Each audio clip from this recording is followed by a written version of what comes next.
Hi friends, நாம் இந்த வீடியோவில் இட்லி, தோசை, சப்பாத்தி, பூரி, சாதம் எல்லாத்துக்குமே மேட்ச் ஆகக்கூடிய பச்சைப்பயிறு மசாலா கிரேவி தான் பார்க்க போகிறோம். ஒரு டம்ளர் பச்சைப்பயிறு எடுத்து மீடியம் ஃப்ளேமில் வச்சு நல்லா வறுத்துருங்க.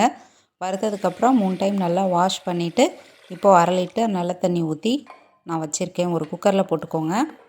இப்போது பூண்டு பற்கள் உளித்தது 10, சின்ன வெங்காயம் 10, பெரிய சைஸ் தக்காளி 2, சின்னதாக இருந்தால் 3 ஆட் பண்ணிக்கோங்க. இதெல்லாம் ஆட் பண்ணிவிட்டு இப்போது கொஞ்சமாக மஞ்சள் தூள், அப்புறம் விளக்கெண்ணெய் ஒரு 1/2 டீஸ்பூன் ஊற்றிக்கோங்க.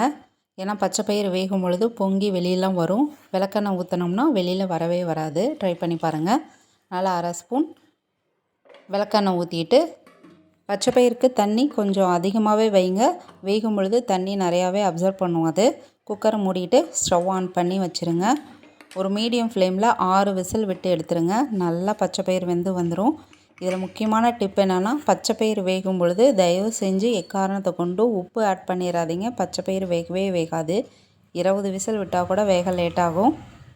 இப்போது பச்சைப்பயிறு வேகிறதுக்குள்ளே 2 பெரிய வெங்காயம் கட் பண்ணி எடுத்துகிட்டு வந்துடலாம்.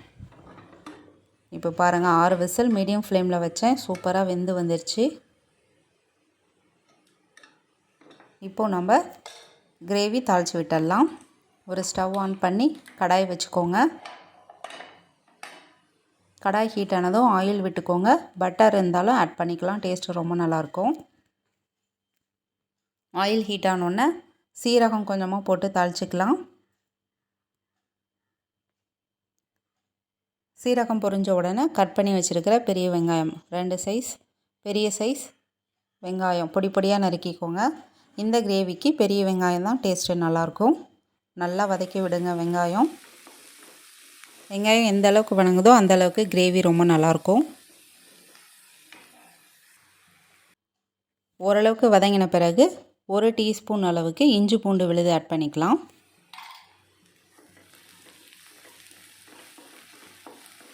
இஞ்சி பூண்டோட பச்சை வாசனை போகணும்.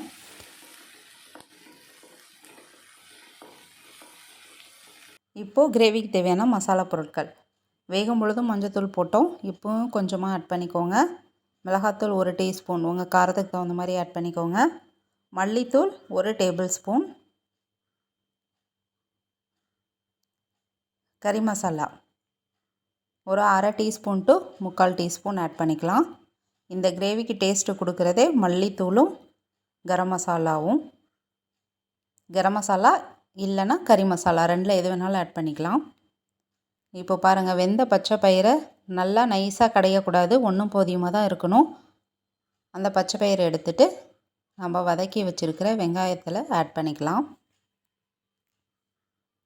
இப்போது இது ரொம்ப நல்லா திக்காக இருக்குது. நமக்கு எந்த அளவுக்கு குழம்போட திக்னஸ் வேணுமோ அதுக்கு தகுந்த மாதிரி தண்ணி ஆட் பண்ணிக்கோங்க. நம்ம சப்பாத்திக்கும் தொட்டு சாப்பிட்றதுனால கொஞ்சம் திக்காக இருக்கணும். அப்போ தான் நல்லாயிருக்கும். வேணுங்கிற அளவுக்கு தண்ணி ஆட் பண்ணிவிட்டு கல்லுப்பு ஆட் பண்ணிக்கோங்க. இந்த ஸ்டேஜில் தான் நான் உப்பே ஆட் பண்ணுறேன். தேவையான அளவுக்கு கல்லுப்பு ஆட் பண்ணிவிட்டு மிக்ஸ் பண்ணி விட்டுருங்க. இந்த கிரேவி இட்லி, தோசை, சப்பாத்தி, பூரி, சாதம், களிக்குமே நான் வச்சு சாப்பிட்டேன். ரொம்ப டேஸ்ட்டு நல்லா இருந்தது. ட்ரை பண்ணி பாருங்கள். இப்போ பாருங்கள், ஒரு கொதி வந்துடுச்சு.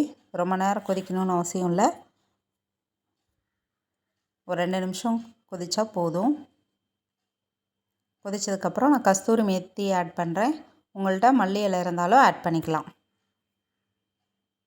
நீங்களும் இதே மாதிரி ட்ரை பண்ணி பாருங்கள். எப்படி வந்ததுன்னு சொல்லுங்கள்.